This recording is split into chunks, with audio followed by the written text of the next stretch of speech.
le christianisme, comme on a une culture chrétienne un peu en France, dans la conscience des gens, c'est un peu une église, vous savez, avec un clocher, et on dit Amen, et puis il y a des valeurs morales, il ne faut pas mentir, il ne faut pas voler, et puis ça a donné un peu une image du christianisme, et puis le 25 décembre, on fait Noël avec le petit Jésus, la crèche, vous m'avez suivi ?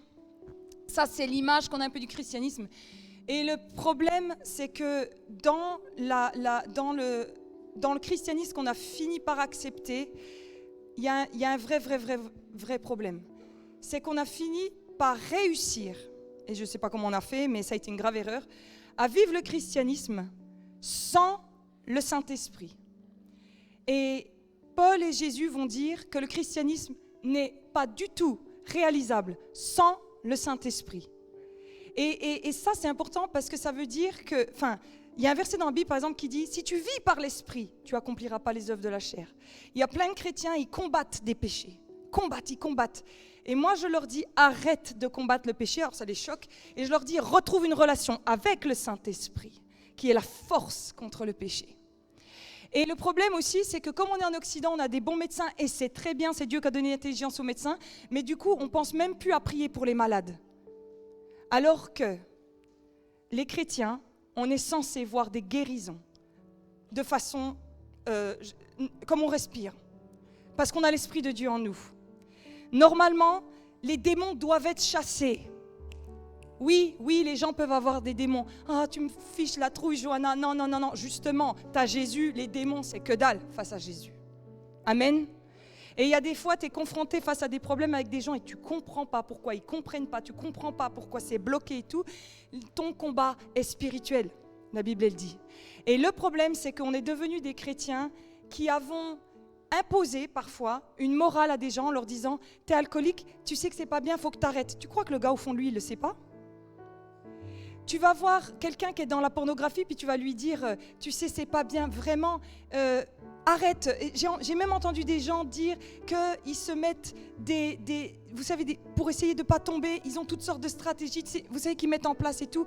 Mais tu finis par être prisonnier de tes propres stratégies. La Bible, elle dit « Celui qui est libre est réellement libre. » Il y a des gens, parce qu'ils buvaient avant, du coup, ils ne peuvent même plus rentrer dans un magasin où il y avait des bouteilles d'alcool.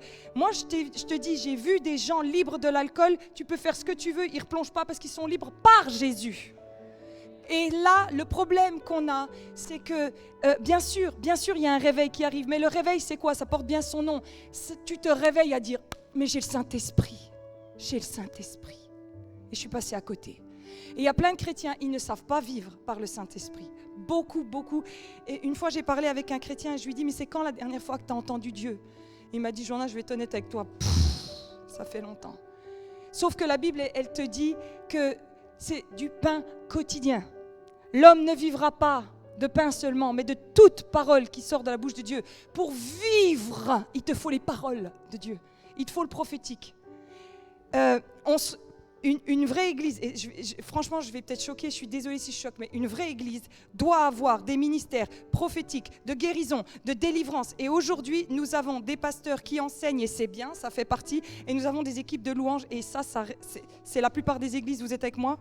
Il y a de la louange et des pasteurs qui enseignent. Il manque énormément de puissance à l'église, énormément. Et c'est pour ça qu'on a des églises vaincues. C'est pour ça qu'on ne comprend pas pourquoi, parfois, on dit « il n'y a pas beaucoup de nouvelles âmes ». Ben oui, mets-toi à la place d'un inconverti. Pourquoi il viendrait le dimanche matin ? Qu'est-ce qui changera dans sa vie s'il n'y a pas la puissance de Dieu ? Pourquoi tu vas l'évangéliser ? Il va venir pour entendre un pasteur lui dire ce qui est bien et ce qui est mal, et puis une fille qui chante avec sa guitare. Mais ça, il peut aller le faire ailleurs. Mais les gens, ils vont venir à l'église parce qu'il y a un verset qui dit « Ils diront certainement l'Éternel est en ce lieu ». Parce qu'ils vont voir des miracles, ils vont voir des guérisons, ils vont voir les gens dans l'addiction être libérés, ils vont entendre des prophéties qui parlent à leur cœur. Il faut, tourne-toi vers ton voisin et dis-lui, il faut qu'on vive par l'Esprit. Il faut vivre par l'Esprit. Il faut vivre par l'Esprit. Et on s'est trompé, les amis, on s'est trompé. Et il n'y a rien de pire que de faire une relation d'aide. Je parlais avec une amie hier, Et je lui ai dit, il y a des gens, des fois, ils font une relation d'aide, vous savez, puis ils disent aux gens ce qui est bien, ce qui est mal. Et moi, je lui dis, moi, je ne fonctionne pas comme ça. Je me mets devant le Saint-Esprit avant de rencontrer la personne. Et je lui dis, Seigneur, qu'est-ce que j'ai à lui dire aujourd'hui, maintenant? Parce que c'est peut-être le Saint-Esprit qui pourra dire, là, elle n'est pas encore prête pour pardonner à son père. Par contre, Johanna, je vais te demander de lui parler de ça. Et moi, je vais lui parler de ça. Sauf que si j'arrive avec mes gros sabots en disant « il faut pardonner ton père », vous savez que ça peut être violent si la fille elle a été violée par son père. Vous comprenez que c'est seulement par l'esprit qu'on peut amener les choses de Dieu. Si tu lui arrives, si tu viens avec ta morale, tu es un pharisien. Et la loi, la Bible, elle dit, elle tue. Mais l'esprit vivifie. Nous devons vivre par l'esprit. Le PowerPoint ne marche pas apparemment, c'est pas grave. Si, ça marche. Ah, super. Donc j'ai marqué la vie chrétienne. Est-ce que je peux avoir le petit motoring, please? La vie chrétienne ne peut se vivre sans l'esprit. Est-ce que vous pouvez me mettre les prochains versets, s'il vous plaît, les garçons? Car le royaume de Dieu ne consiste pas en parole, mais en puissance. Paul, il dit, vous savez, merci beaucoup. Paul, il va dire, vous savez comment vous pouvez savoir que ce que je dis est vrai? Derrière, je le prouve. On ne peut pas se contenter de dire Jésus est puissant. Vous savez quoi, moi je vais vous dire quelque chose. Je suis devenue chrétienne parce que j'ai vu de mes yeux ce que Dieu a fait. Et moi je suis le genre de fille, tu ne me fais pas avaler n'importe quoi. Mais parce que j'ai vu que Dieu agit, libère et sauve, je peux me tenir devant vous et vous dire qu'il le fait. Et je ne peux pas me contenter juste de vous dire Jesus is happy. Par contre, je peux vous dire que j'ai vu des gens être visités par la joie de Dieu, des gens qui étaient chargés et tout, visités par la joie de Dieu. Et il y a des gens qui vont critiquer et puis qui vont dire « Ah, les gens qui rigolent comme ça, quoi? Tu veux quoi? Tu veux qu'ils pleurent et qu'ils se taillent les veines ?» Le Saint-Esprit peut venir et visiter quelqu'un puissamment, il se met à rire alors qu'il n'a pas ri depuis 20 ans. L'Esprit de Dieu qui libère. Pardon. Ma parole et ma prédication ne reposaient pas sur un discours persuasif de sagesse, mais sur une démonstration d'esprit et de puissance, afin que votre foi fût fondée, non sur la sagesse des hommes, mais sur la puissance de Dieu. Vous savez quoi? Je suis responsable des jeunes collégiens. Je suis tombée amoureuse d'eux, je les aime, mes petits bouts. Et la dernière fois, vendredi, je leur dis qu'est-ce qui fait que tu sais que tu suis Jésus ou quoi? Ils ont tous dit parce qu'on l'a expérimenté. Et j'ai dit yes, gravé dans la roche. Et il y a des gens qui viennent à l'église et qui se sont convertis ici et ils me disent, je ne peux pas l'expliquer, je suis touchée. Je dis oui, ça ne s'explique même pas parfois. Et il faut qu'on prie, vous savez, il y a l'intercession tous les jours dans l'église, mais tous les jours on prie, on dit Seigneur, augmente ta présence dans l'église parce que c'est elle qui va faire le travail.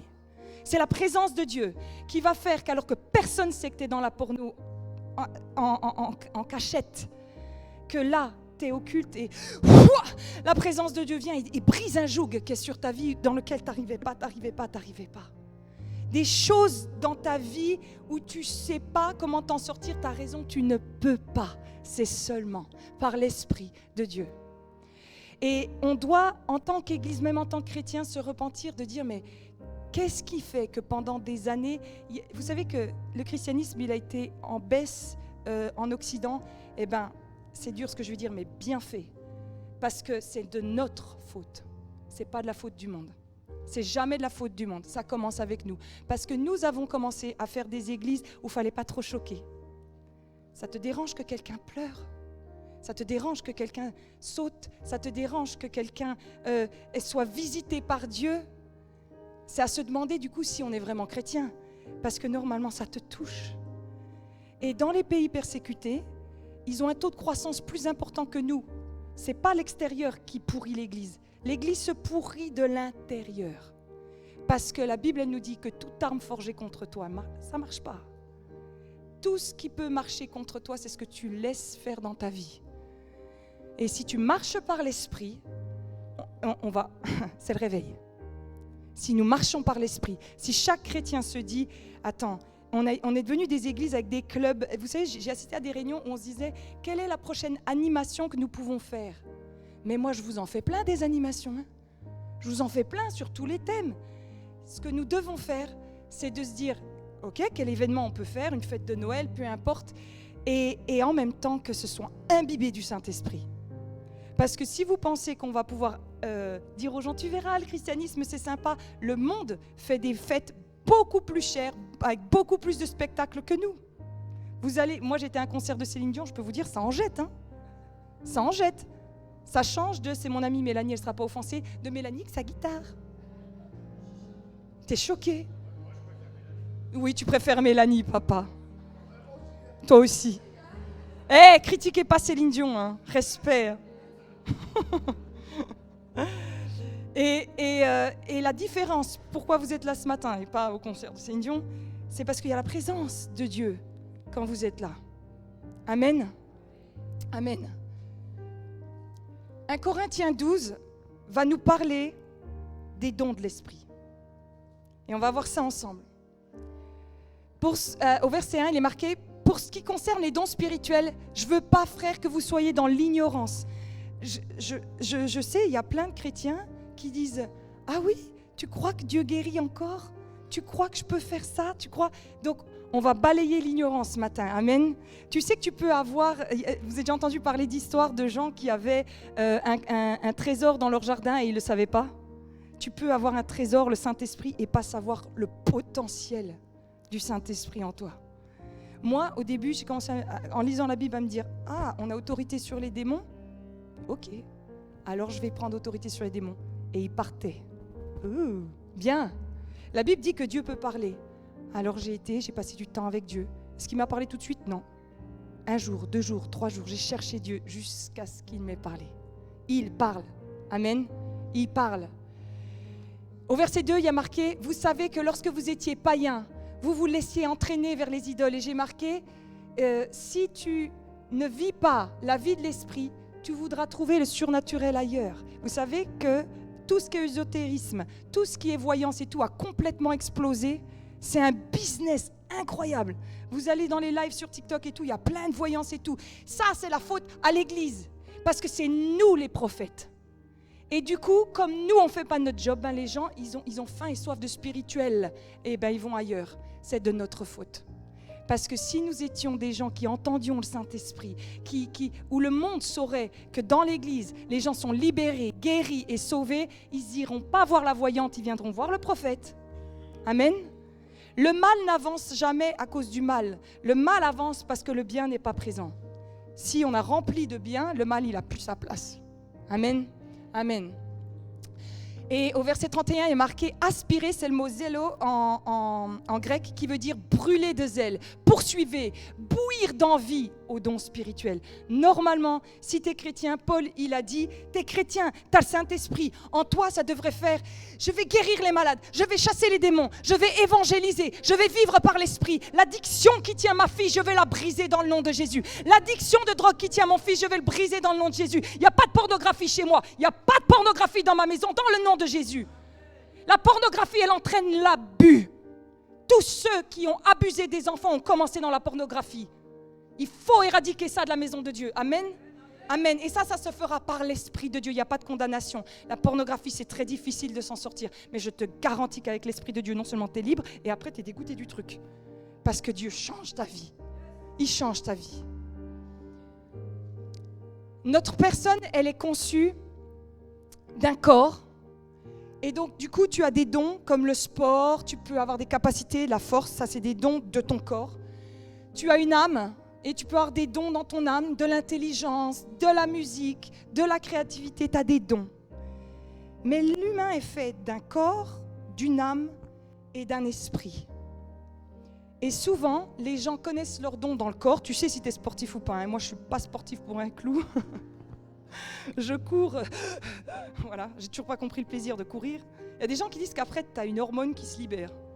Il paraît. Je l'ai jamais eu celle-là. L'âme, on connaît tous nos dons.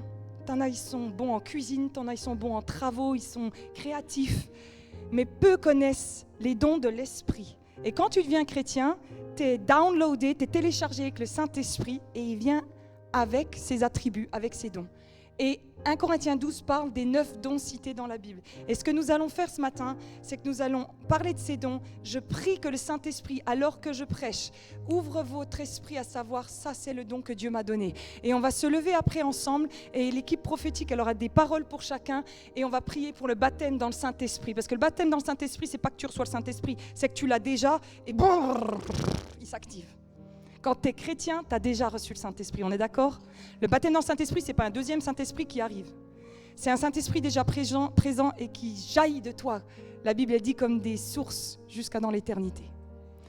Donc, on va voir ça ensemble, les dons de l'Esprit dans 1 Corinthiens 12 au verset de 8 à 11. On va les classer, il y en a 9, on va les classer 3 par 3. Ça vous va ? Et je vais juste prier maintenant dans le nom de Jésus, Seigneur, je prie que les dons qui sont dans mes frères et sœurs, qu'ils se réveillent dans le nom de Jésus, qu'ils se réveillent, qu'ils puissent dire ça c'est moi, je chasse toute fausse humilité qui dit mais non, je chasse tout orgueil qui s'invente un don qui n'est pas ton don, parce que la Bible dit que Dieu donne à chacun selon ce que Dieu a prévu. Dans le nom de Jésus, ouvre les yeux, Seigneur, à ton peuple, comme le chant qu'on a chanté ce matin, ouvre les yeux pour qu'on voit les dons dans lesquels tu nous as oints et appelés. Et je prie maintenant dans le nom de Jésus que tous ceux qui ont des dons prophétiques, des dons de discernement et tout, et que ça s'est éteint ces derniers temps, dans le nom de Jésus, retrouve ton don. Car le Seigneur ne se repent pas de ses dons. Retrouve tes dons. Il y a 3 dons qu'on peut classer des dons de la parole, avec la parole. Dedans, il y a le parler en langue. On est assez familier avec ça. Mais si tu n'es pas baptisé dans le Saint-Esprit, vraiment demande le parler en langue. Est-ce qu'il y en a ce matin qui sont avec moi ? Des fois, tu es dans une situation difficile, tu ne peux que parler en langue. Les émotions, elles ne suivent plus. La tête, elle ne suit plus.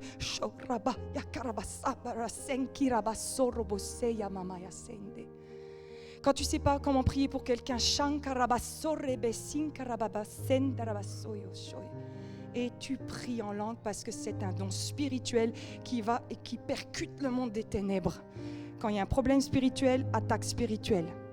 Arrête de t'énerver contre les gens, ça ne marchera pas. Je l'ai déjà fait, ça ne marche pas. Ça ne marche pas. Ton combat n'est pas contre la chair et le sang, mais contre les esprits. Prie en langue. L'interprétation des langues. Et oui, des fois, la Bible, elle te dit que parfois tu vas prier en langue et tu vas juste t'édifier intérieurement. Et des fois, la Bible, elle dit, et là, la révélation de ce que tu as dit va t'être dit. Tu vas prier en langue parce que tu ne sais pas quoi dire et après, le Seigneur, il va te dire, c'est ça que tu as dit. Et là, tu vas dire, ok, je comprends. Ok, je comprends. Amen. Et il y a la prophétie. La prophétie, c'est quand tu entends Dieu et tu le dis. Une prophétie qui n'est pas dite. Amen. Une prophétie, ça se dit.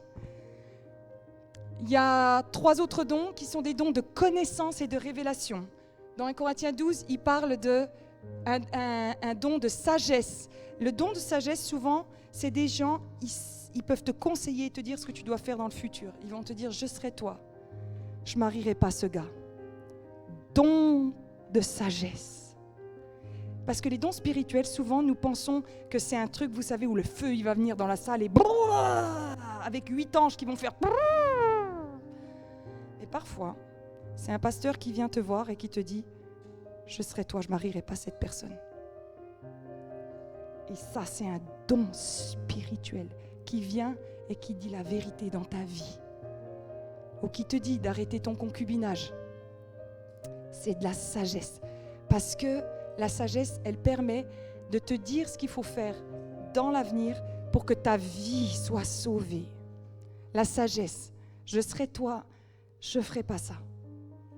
Mais le problème, c'est que comme nous ne vivons pas par l'esprit, parfois, nous allons voir les gens et nous leur disons des mauvais conseils. Nous faisons mal. Marchons par l'esprit avec une parole de sagesse. Amen. Il y a le don, la Bible dit, de connaissance. C'est le présent. Est-ce que ça vous est déjà arrivé ? En plus, vous savez quoi ? Vous savez ce qui est marrant ? C'est qu'en fait, vous avez des dons, vous ne le savez même pas, mais quand je vais vous l'articuler, vous allez me dire « Ah ben oui !» Ça vous est déjà arrivé, vous êtes face à quelqu'un et vous savez qu'il vous ment. Ou vous ne le sentez pas, le gars. Parole de connaissance.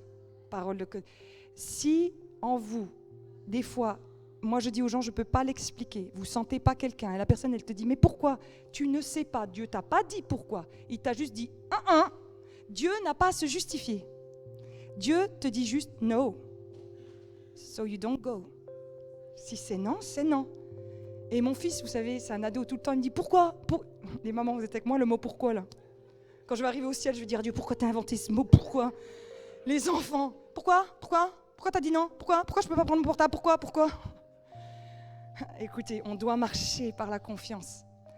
Et l'esprit de connaissance, c'est quelque chose, c'est un cadeau de Dieu qui te permet de savoir, et parfois, comme c'est la connaissance, de savoir sur vraiment un domaine assez vaste. Parce que des fois, tu peux sentir que quelqu'un, ça va pas, mais des fois, je ne peux pas l'expliquer. Moi, je sais que je dois appeler quelqu'un. Ça vous est pas arrivé, ça?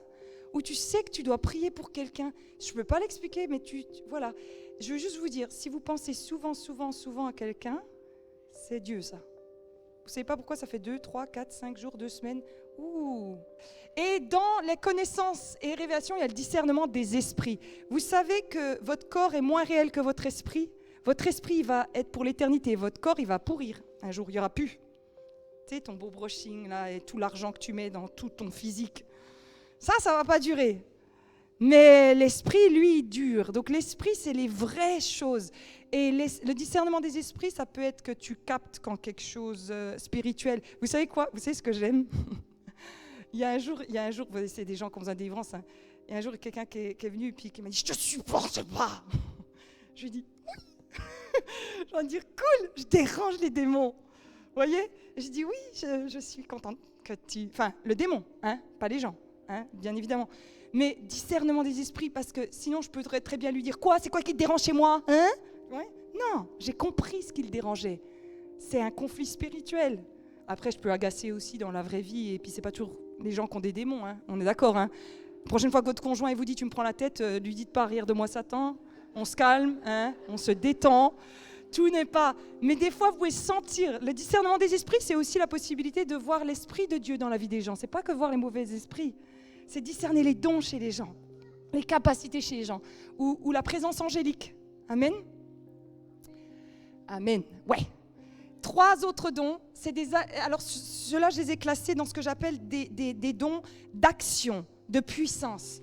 Et dedans, il y a la foi, le don de foi, hein, Corinthiens 12, 10, c'est la foi, c'est tu sais, tu ne peux pas l'expliquer, tu sais. Ça vous est déjà arrivé? C'est tout. Alors là, tu peux pas... le Seigneur te donne... Ok, vous êtes avec moi ce matin. Qui est certain d'aller au ciel s'il meurt tout de suite? Vous vous rendez compte? Vous croyez à un truc comme ça? Vous êtes sérieux? Vous êtes des illuminés. Vous croyez que là, vous mourrez, vous allez aller avec des anges qui vont faire comme ça? Sérieux?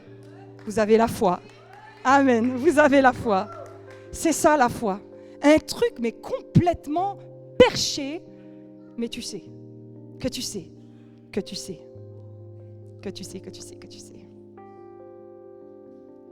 Le don de guérison. Et les amis, Jésus guérit. C'est tout. Moi, j'ai vu, et je tiens à le dire, et je les honore souvent, les frères et sœurs qui venaient d'Afrique, vous êtes une bénédiction pour nous, parce que vous avez plus de foi pour la guérison que les Occidentaux.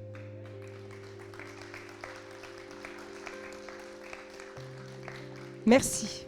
Merci aux Érythréens, merci aux Kanaks, merci à des peuples comme ça qui croient plus facilement. Ça nous, c'est bien. Les Français, il faut un peu qu'on... Hein? Moi, des fois, j'allais dire, oh, j'ai mal à la tête. Puis, vous savez, ils viennent, ils posent leurs mains. oui. Parce qu'eux, ils ont appris que tu n'auras pas toujours un médecin avec toi, mais tu as toujours Jésus avec toi. Don de guérison. Et il y a le don des prodiges et des miracles. On le voit pas. Vous avez vu comme l'Église, elle est malade. On en a très peu des prodiges et des miracles. Très peu. Vous imaginez si Martine, demain, elle mettait juste un cake et on prie, et il y a 10 cakes après? Multiplication, alléluia. La multiplication, on n'y pense même pas. Alors vous allez me dire, oh, elle est bizarre, elle est en train de dire qu'il faut... Je veux juste te dire un truc. Peut-être, il y a tes finances, tu peux prier pour des miracles, pour tes finances. Parce que les miracles, les prodiges et les miracles, c'est des actions de Dieu dans le matériel qui vient et qui fait une œuvre. Prie pour ta voiture, j'en sais rien moi. Prie qu'elle marche, je sais pas. Moi en tous les cas, ça a déjà marché de prier. Mélanie, elle a un don de foi pour quand les choses sont perdues, elle prie et elle les retrouve tout le temps. Et un jour, elle m'a dit ça et je me suis dit, mais je veux cette foi-là. Il faut que nous soyons une église de puissance. De puissance, que nous parlions aux gens, que nous discernions les esprits, que les malades guérissent et qu'il y ait des signes et des prodiges au milieu de nous. Sinon, nous serons qu'une petite conférence bien sympa, que les gens écoutent. Et je vais vous dire quelque chose, ce que j'aime avec le monde là dehors, c'est que c'est fini le temps où on forçait les gens, vous savez, à aller à l'église. Les gens maintenant, ils font leur vie. Et c'est en train c'est très bien parce que ça fait un ménage dans la maison de Dieu. Il n'y a plus les faux. Les faux, ils restent et ils regardent France 2. Il y a quoi? Il y a France Football le matin, c'est ça, je crois? Téléfoot, pardon papa. Bah, maintenant, vous pouvez enregistrer, donc ça va. Vous pouvez voir le replay. Il y a Téléfoot, mais je les comprends, les gens, et ils ont raison. Mais aujourd'hui, ce qui est très bien, c'est que le Seigneur, il est en train de sanctifier sa maison, qui fait que je rencontre de plus en plus de gens qui me disent, on a faim et soif de vivre les choses de l'esprit. Et je leur dis, oui, je sais. C'est fini le temps où on dit aux gens, allez, on va chanter 2 couplets assis, amen, oh mon frère, que tu es beau, que tu es gentil, et on s'en va. Et nos vies ne changent pas. Et puis tout ce qui est caché, que personne ne sait, nos tourments et tout, on ne les dit pas à l'église, ça ne le fait pas. L'église, c'est le lieu où tout le monde pourrait venir, pleurer, crier, être délivré. C'est la maison du Père. On n'est pas là pour faire to play church, jouer à l'église. Oh, révérend. On devrait l'appeler révérend, tiens. Ça serait marrant, ça. Révérend Jean-Marie André Lito.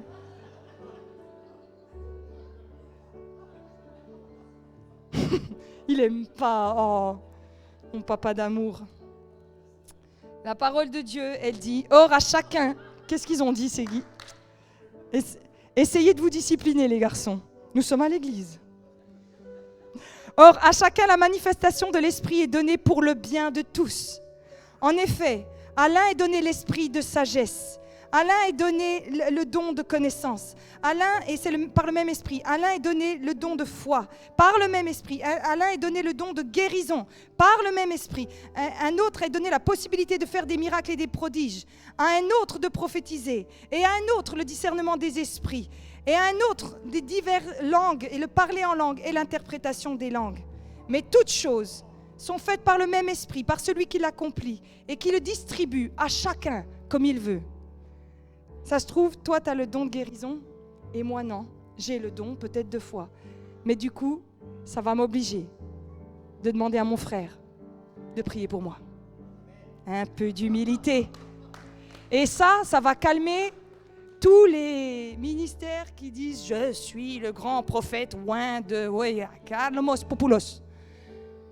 Chacun a un don, et on va travailler ensemble. Et moi, j'ai remarqué qu'il y a des gens dans l'église, ils ont des dons pour des choses et du coup souvent je leur dis, tu peux prier pour moi pour ça? Ayez l'humilité. Demandez à des gens, mon mari Pierre, il a un don, je vous le dis, de sagesse. Est-ce qu'il est d'accord avec moi? Ouais, voilà, on est d'accord de sagesse. Donc, va pas le voir pour qu'il te chasse 8 esprits, parce que lui, souvent il dit aux gens, c'est très simple, ton esprit il va partir si tu fais ça, ça et ça. Mon mari il est très... Vous savez, il y a des gens, des fois, ils sont bloqués, tout ça. Puis vous avez des Denis Buchin qui a un cœur énorme et tout. Puis vous avez Pierre il se complète bien. Pierre, il va dire, il suffit de faire ça et ça. Puis Denis, il dit, il suffit de les prendre dans les bras. Mais amen, c'est la maison de Dieu. Par contre, si vous voulez que des esprits quittent votre vie, moi je fais du ménage, moi. Moi, je fais du karcher. Ça ne me dérange pas. Mais je trouve que mon mari a un meilleur don de sagesse que moi. Et ça, c'est la maison de Dieu. Et la Bible, elle dit qu'on a tous un don spirituel. Si tu es chrétien, tu en as un. Je ne sais pas c'est lequel, c'est pas grave, t'inquiète pas, avant midi, tu sauras. Parce que la présence de Dieu, elle va venir, et les prophètes vont venir, et les prophètes, ils ont pour but de voir ce qui est dans la vie des gens. Amen. Amen. Quelques points sur les dons spirituels, et après, on va passer à la pratique. Amen.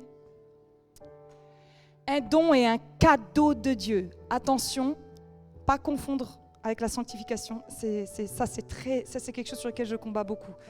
C'est pas parce que tu as un don qui t'a été donné que tu es légitime. C'est pour ça que vous entendez parler des fois de certains serviteurs de Dieu qui chutent.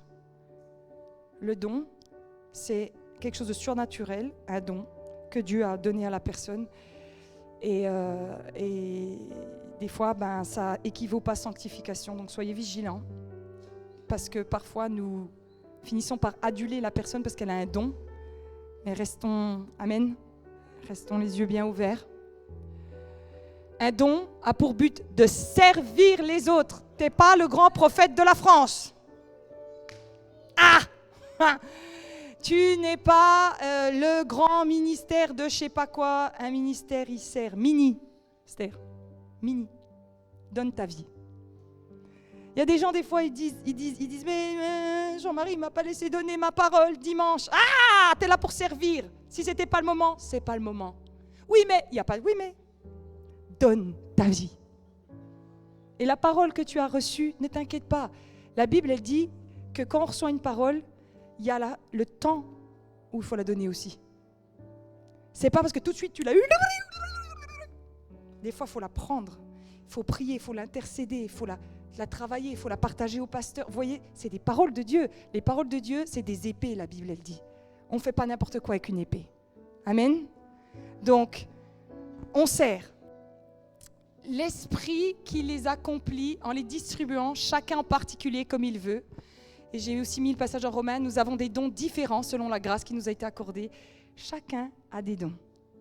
Tout le monde en a un. Et alors, j'en fais pas une règle parce que c'est pas marqué dans la Bible, mais j'ai remarqué que les gens ont souvent 2 dons assez forts, souvent.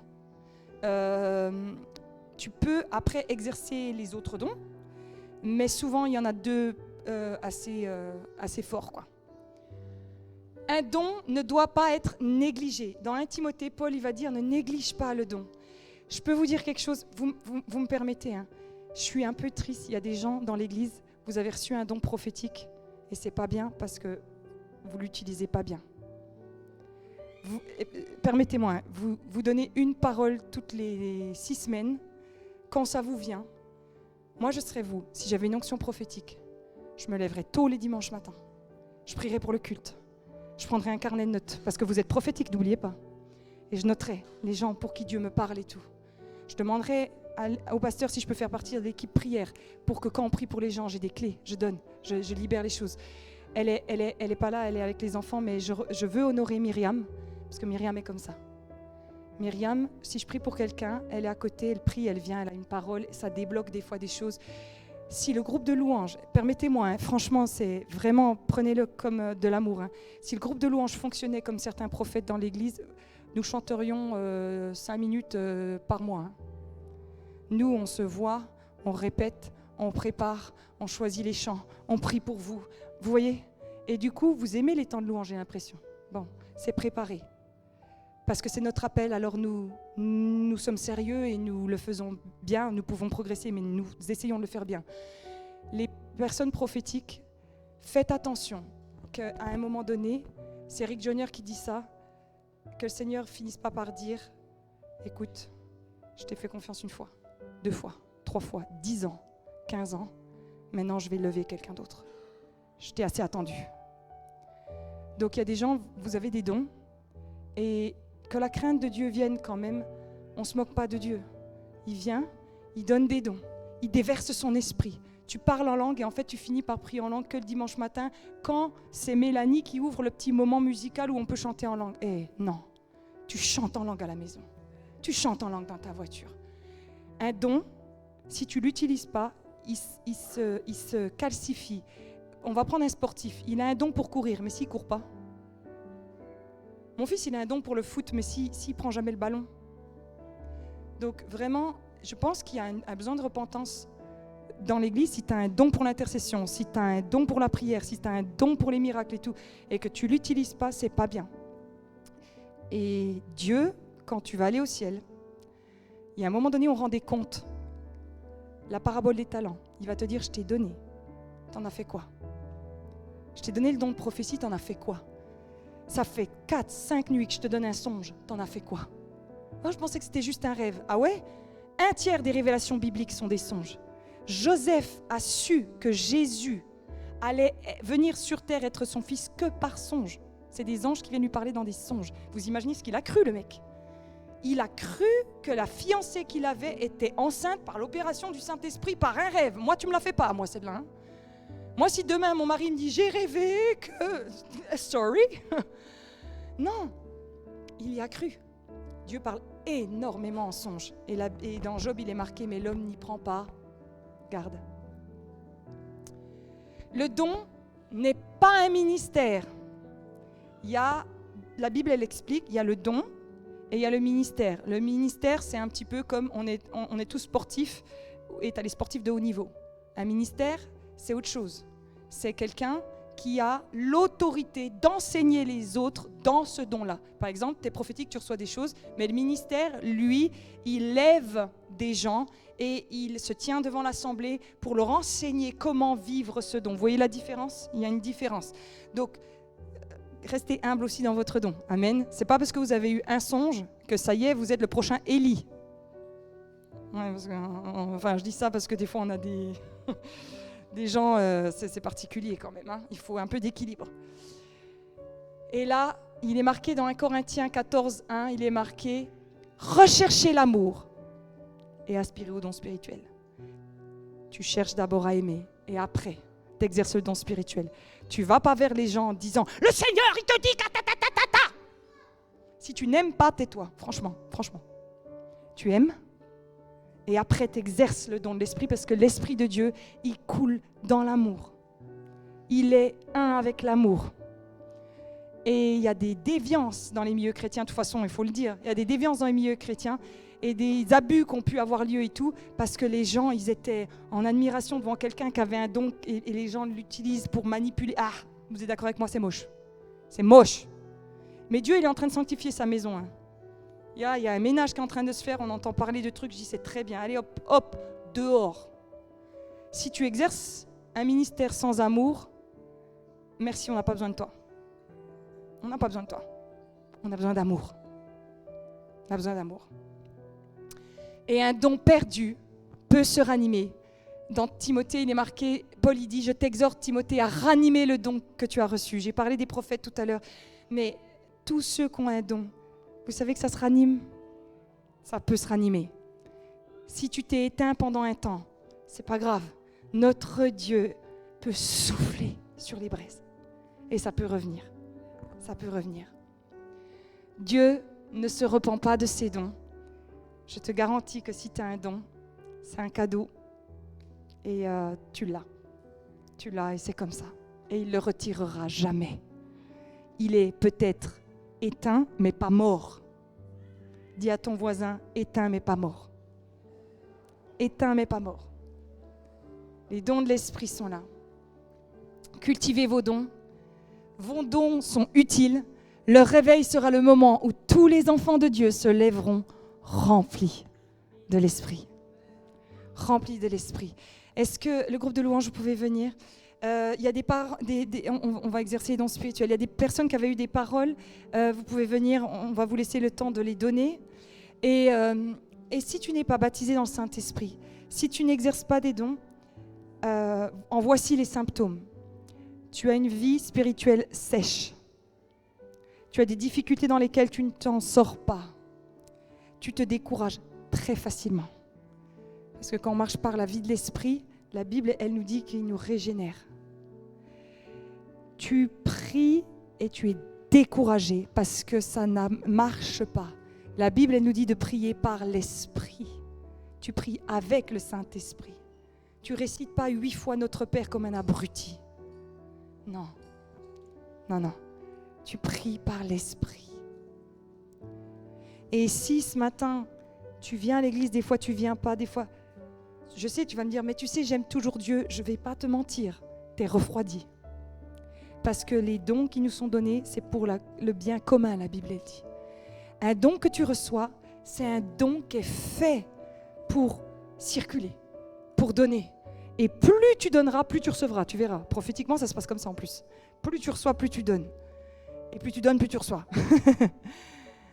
Donc il y a vraiment quelque chose dans l'Église où on ne doit pas se mentir à nous-mêmes. Elle doit grandir en puissance. On doit se repentir si on a des dons qu'on n'utilise pas. On ne doit pas se mentir. Et on doit aimer et donner ce qu'on a reçu. Amen.